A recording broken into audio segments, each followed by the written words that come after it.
اور پھر جب قیامت قائم ہوگی تو پھر موت آئے گی اور سب کو آئے گی سوائے اللہ کی کوئی ذات باقی نہیں ہے. پھر اللہ باقی ہے.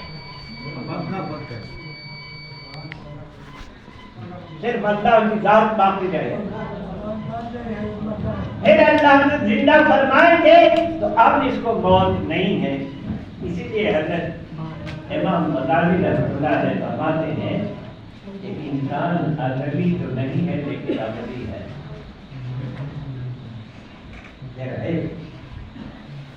میرے محترم بزرگوں بھائی ہو، سب سے اخیر میں جناب رسول اللہ صلی اللہ علیہ وسلم کو ہے اور انسانیت بتدریج ترقی کی ہے. تاریخ میں ہم لوگ پڑھتے ہیں کہ پتھروں کا زمانہ تھا، پتھر کے مکان بناتے تھے اور پتھر کے برتن بناتے تھے اور پھر ویسے دھیرے دھیرے تہذیب و تمدن ترقی کرتی گئی اور انسان ترقی کرتا گیا. آج مشینی دور میں آ گئے.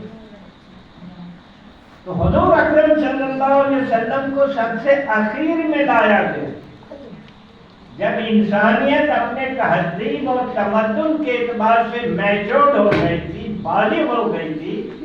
اس وقت آپ صلی اللہ علیہ وسلم کو لایا گیا اور ایک مکمل نظام زندگی. ابھی مولانا نے مختصر طریقے سے کلمے اور نماز کے بارے میں بات کی ہے، لیکن اللہ کے رسول صلی اللہ علیہ وسلم جو دین لے کے آئے اس میں انڈیا سے لے کے حکومت تک کے سارے نقشے ہیں. مکمل دین لے کے آئے اور اس پر اللہ نے یہ فیصلہ فرما دیا کہ یہ آخری نبی ہے، آپ پر نبوت فرض. اچھا، نبیوں کو، پہلے نبیوں کو بہت لمبی زندگی ملی، آپ کو مختصر حیات طیبہ ملی 63 سال،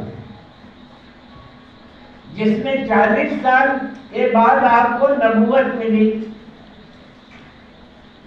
اور 13 سالہ مکی زندگی جو ہے وہ اس تدبار کا تھکا مکا مار کٹائی سوشل بائیکاٹ. شادی ابی طالب میں 2.5 سال بائیکاٹ کیا گیا جن سے کوئی خریدار نہ بیچتا نہ بات میں چیز سکے، مختلف مراحل سے گزرے.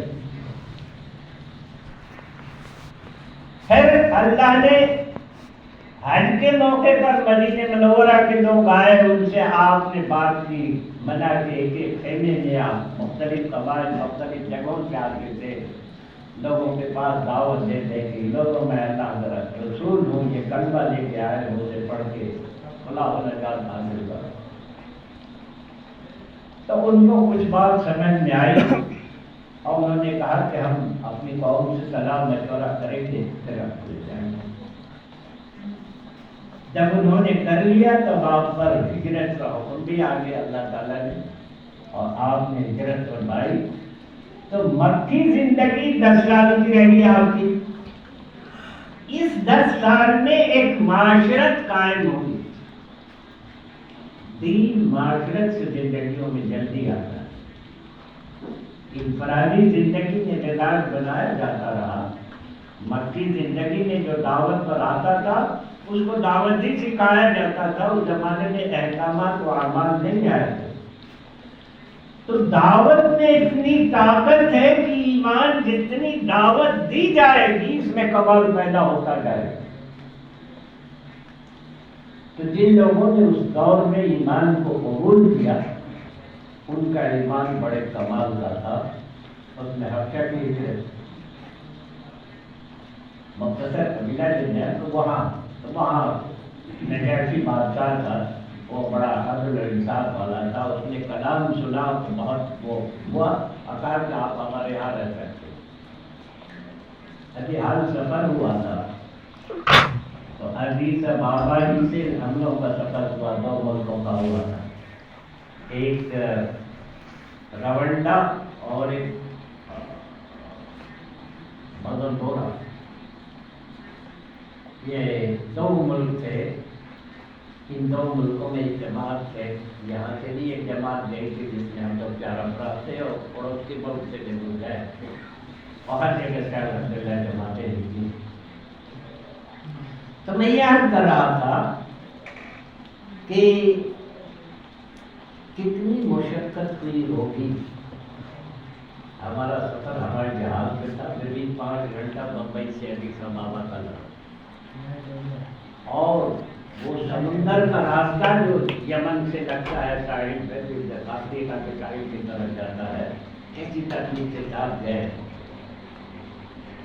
بھر گئے. اس کے بعد دوسری دن ہجرت ہوئی، جب حضور پاک صلی اللہ علیہ وسلم مدینہ تشریف لائے تو اب مدینے میں ایک معاشرت قائم ہو گئی، اور معاشرت سے دین کا نقشہ قائم ہوا.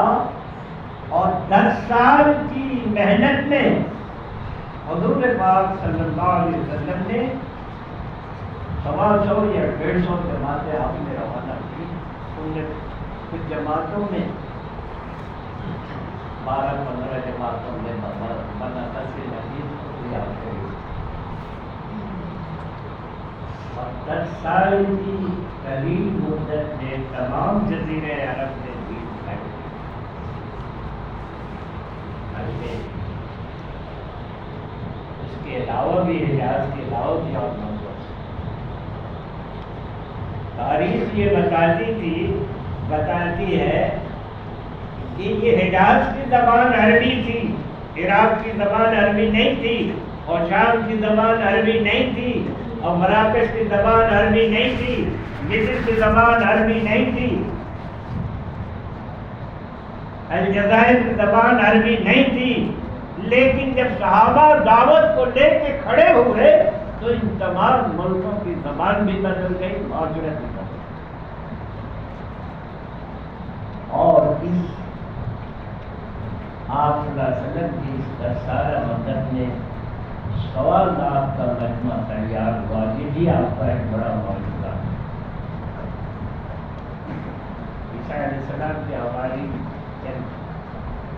موسیٰ علیہ السلام کے بعد لوگ کم، لیکن 10 سال کی قریب مدت میں 1.25 لاکھ کا مجموعہ تیار. تاریخ کی کتابوں میں آتا ہے کہ اس مجموعی تعداد عورتوں بچوں کو لے کے 2.5 لاکھ تھی، لیکن آپ صلی اللہ علیہ وسلم کی دعوت پر جو امت وہاں بیت اللہ پہ حاضر ہوئی اس کی تعداد 1.25 لاکھ.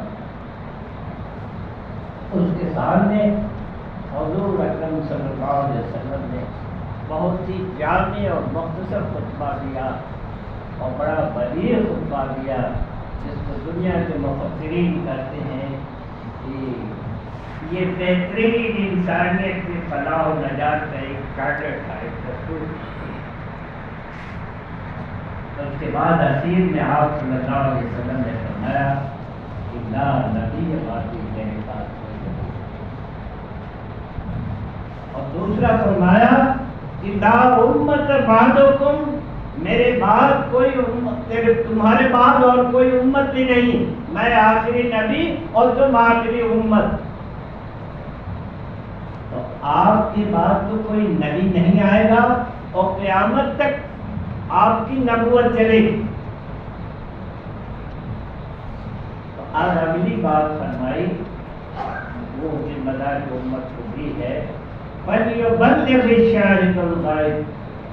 اب یہ تمہاری ذمہ داری ہے کہ یہ پیغام نبوت جو ہے وہ صبح قیامت تک زمین پر چلتی رہے. اب یہ ہماری ذمہ داری ہے. بدقسمتی یہ ہے، میں نے شروع میں آپ سے عرض کیا کہ انسان سب سے زیادہ دھوکہ جو کھاتا ہے اپنی پرورش کے نقشوں میں. کوئی تجارت میں گیا، کوئی ملازمت میں گیا، کوئی کھیتی باڑی میں گیا، تو اب ان نقشوں سے پلنے کا تصور و خیال دل کے اندر پیدا ہو جاتا ہے. اکثر یہ فرمایا کرتے تھے کہ جب تم محنت کرتے ہو، محنت جیسے کسی کا کھیتی کا میدان ہے، وہ بیج ڈالا، پانی ڈالا، کھاد ڈالا، اس کی نگرانی کر رہا ہے اور بن رہا ہے، تب اس سے اس کی ساری ضرورت پوری ہو گئی. ایک آدمی ملازمت کر رہا تو اس سے اس کی ساری ضرورت پوری رہی.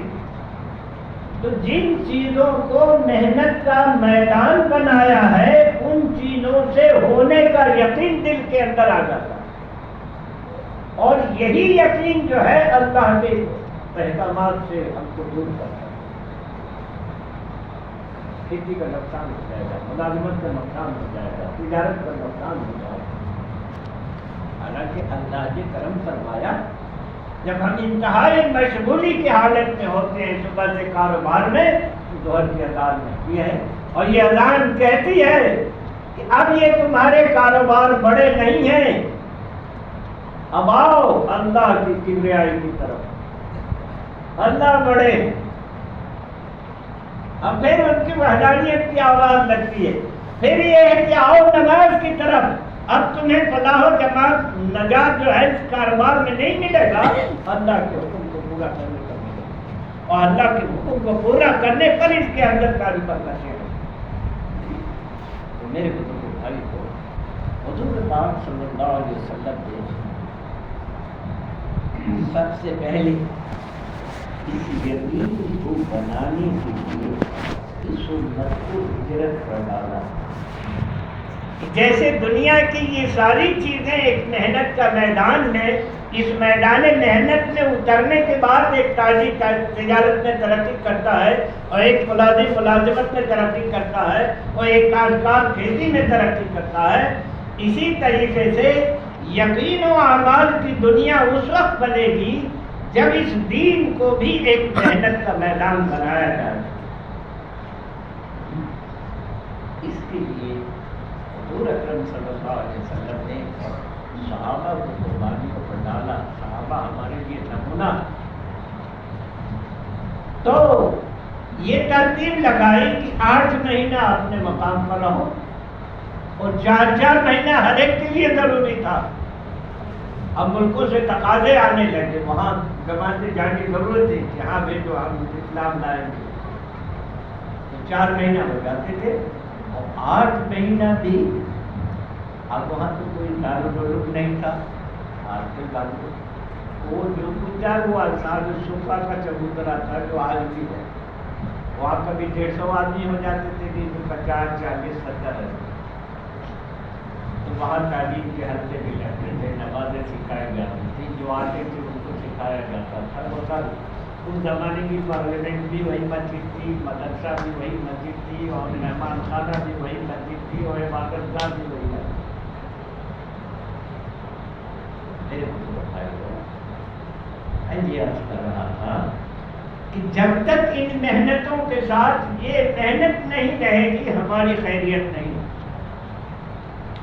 ہمارا یقین بگڑے گا، اور جب یقین بگڑے گا تو اعمال ہماری زندگیوں سے نکلیں گے، اور پھر موت آئے گی، اور پھر جب جہنم اور جنت سامنے آئے گی، بدعملی پر زندگی کا بگڑنا اور حسن عمل پر زندگی کا بننا دکھایا جائے گا، تو اس وقت چانس ختم ہو گیا ہوگا۔ موت کے بعد کوئی مشرک و کافر نہیں ہوگا، ہر ایک کوئی ایمان والا ہو جائے گا، لیکن اس کا تو ایمان معتبر نہیں۔ آج اس اعتبار سے ایک محنت چلی ہے، اور اس ملک سے چلی ہے۔ اللہ کا ہمیشہ سے اللہ رب العزت کی سنت رہی ہے، اللہ نے ہمیشہ نبیوں کو کمزور قوموں کے اندر بھیجا، اور آج بھی یہ دعوت کی مبارک محنت اس ملک سے اٹھی جس میں ہم اقلیت میں ہیں۔ ہمارے سامنے ہزاروں مسائل ہیں، ہزاروں قسم کی پریشانیاں ہیں، لیکن یہیں سے آواز ہوتی۔ جب روس میں پہلی جماعت گئی تو ایک پرانے عالم تھے، انہوں نے کہا کہاں سے آئے ہو؟ ان کو دعوت دینے کے لیے گئے، ملاقات کے لیے۔ تو کہا کہ کربلا روس ٹوٹا نہیں تھا۔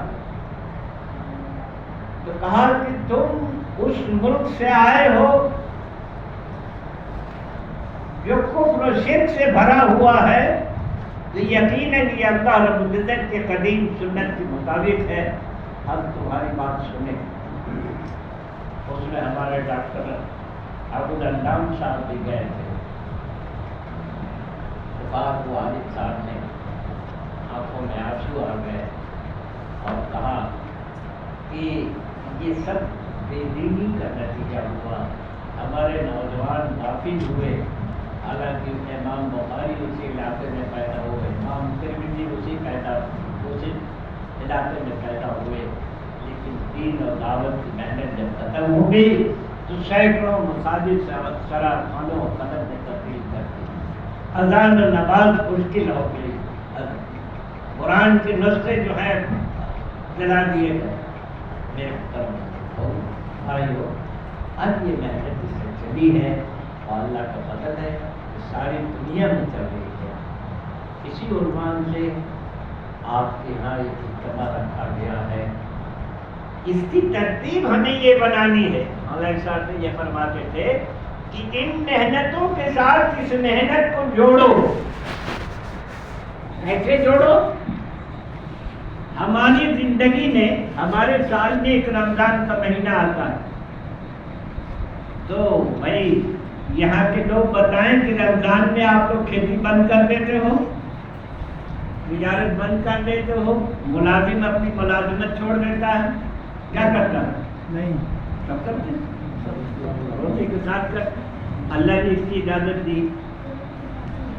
یہ سارے کاروبار ہوتے رہتے ہیں، ہمارا روزہ بھی رہتا ہے.